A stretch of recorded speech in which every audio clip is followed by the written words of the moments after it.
গত আগস্টের শেষ দিকে যখন প্রধান উপদেষ্টা অধ্যাপক মুহাম্মদ ইউনূস জাতিসংঘের মানবাধিকার দপ্তরকে জুলাই ও আগস্টের নৃশংসতা নিরপেক্ষ তদন্ত পরিচালনার জন্য আমন্ত্রণ জানান, তখন অনেকেই সংশয় প্রকাশ করেছিলেন।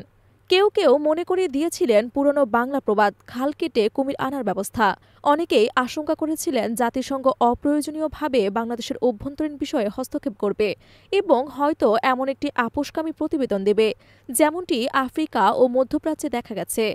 তবে অধ্যাপক ইউনূস তার সিদ্ধান্তে অটল ছিলেন। শনিবার রাতে নিজের ভেরিফাইড ফেসবুক আইডিতে এক পোস্টে প্রধান উপদেষ্টার প্রেস সচিব শফিকুল আলম এসব কথা বলেন।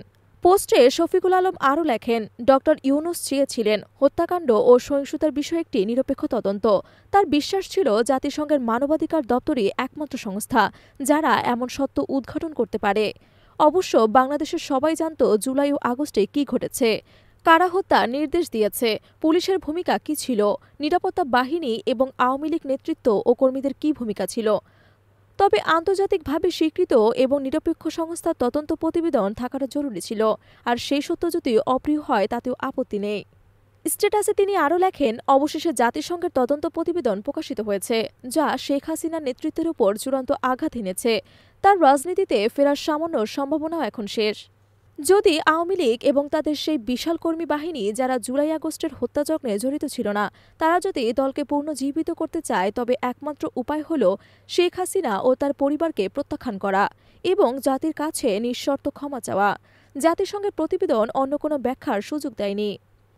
পোস্টে আরও জানানো হয়, কিন্তু শেখ হাসিনা এবং তার দল আওয়ামী লীগ এতটা সৌভাগ্যবান নয়। আন্তর্জাতিক মানবাধিকার সংস্থাগুলো তার মানবাধিকার লঙ্ঘনে প্রায় সব ঘটনায় নথিভুক্ত করেছে। তার ভোট কারচুপির কৌশল ছিল স্পষ্ট ও নির্লজ্জ। গুম, গণহত্যা এবং গণগ্রেফতার সবকিছু বিশ্বজুড়ে নিন্দার ঝড় তোলে। তারপরও সন্ত্রাসবিরোধী অবস্থানের কারণে তিনি পশ্চিমা বিশ্বের সমর্থন পেতেন।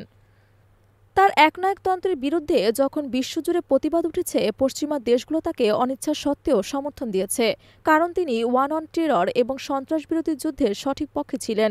এমনকি তার পতনের পরও আওয়ামী লীগের প্রচারযন্ত্র ও ভারতীয় গণমাধ্যম প্রমাণ করতে চেয়েছে যে জুলাইয়ের বিদ্রোহ ছিল মূলত ইসলামপন্থীদের দ্বারা গঠিত, যা মূলত ওয়ান অন টেররের অংশ হিসেবে একটি প্রচার কৌশল। কিন্তু জাতিসংঘের তদন্ত প্রতিবেদন তার সকল প্রচেষ্টা ধ্বংস করে দিয়েছে। সর্বশেষ তিনি লেখেন, দুঃখিত আপা, এটিই শেষ।